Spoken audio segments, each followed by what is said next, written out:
Hello, class. So in this video, we're going to continue to model on this house we have going here.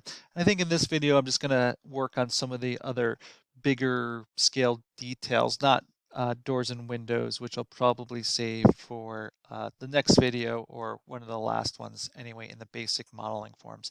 So there's a few other things on this house that I want to model that aren't part of the main mass or the main roof. They're the deck, the chimney, stairs, exterior stairs, and things of that nature that I just want to get on here. So I'm going to do the deck first because super simple, really easy. The basic SketchUp, draw a rectangle, push and pull it. So I'm just going to come to this rectangle tool here, and I'm going to just start at this corner down here and pull over to the opposite edge and lift it up how tall I think the deck is going to be.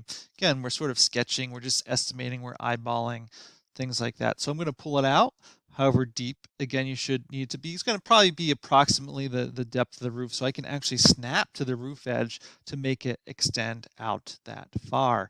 And I do like to make lots of things grouped, so I'm just going to triple click on it, right click, and make it a group.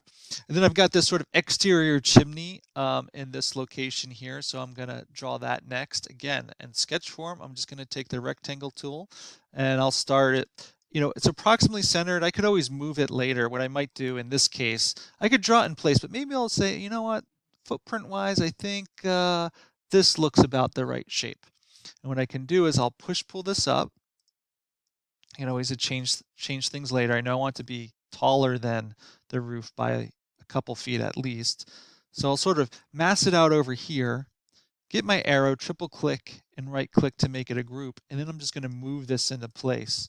And what I can do is if I come in, we can see I can get a dot at the midpoint. You can see if you hover over it long enough, it'll say midpoint of group.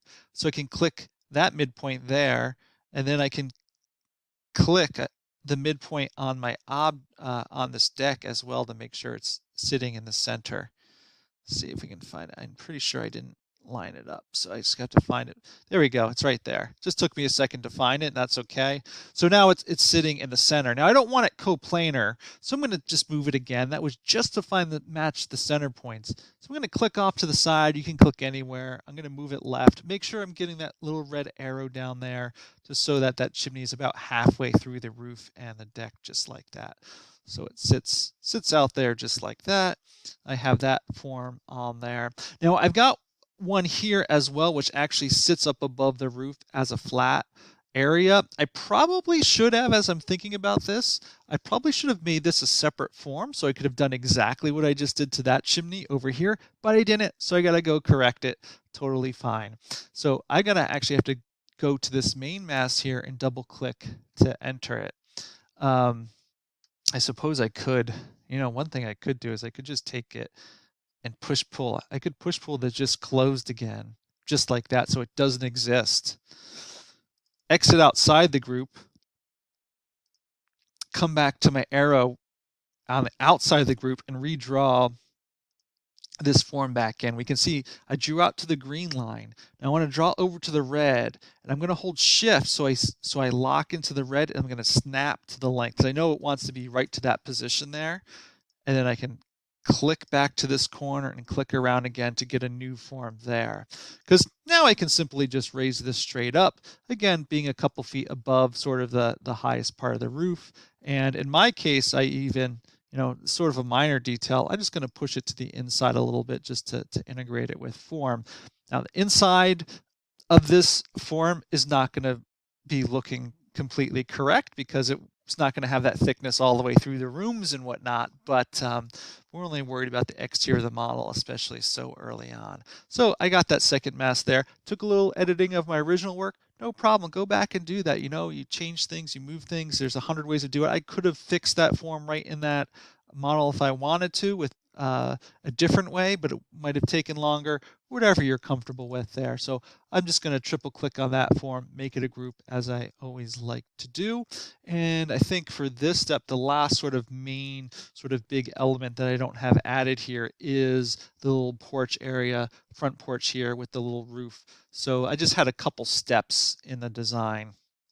There was a little sort of plateau area right outside the door. So I'm going to click just in this small rectangle. It's going to take a couple steps to fix it. I know I'm going to go up about 2 steps tall, so just for simplicity's sake, I'm going to type in 14. You can see it in the bottom right to get 14 inches, so I know it's about the right height for stairs.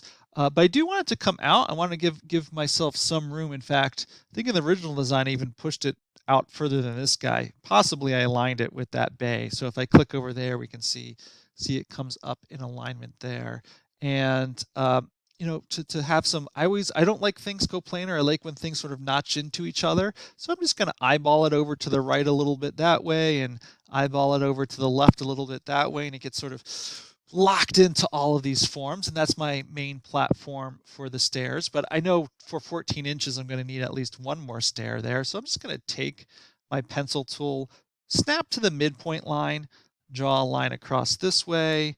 I'll draw a line across this way. In this case, I have to draw it down. I have to draw a line down as well because this form actually exists inside this one right now. So to get this to be a movable plane, I do have to draw it down. Little trick here, and the same on this side. I do have to draw the line down, and then I can just pull this out. I can simplify it to a foot for the tread. Click, pull it out, type in 12 inches, pull it out. Oops. Whoa, got locked in. Sometimes that happens. I'm just zooming way out using my mouse scroll wheel, pulling back until I see it again. I was just inside the form, totally fine. Picking up where I left off, come push pull this guy 12 inches. Right there. Now, one thing we can notice with this set of stairs that I have going on here, there's a couple extra lines. In the end, does it matter that they're there or not? Not really, but if you don't want them, just go to your arrow, select, and delete them away.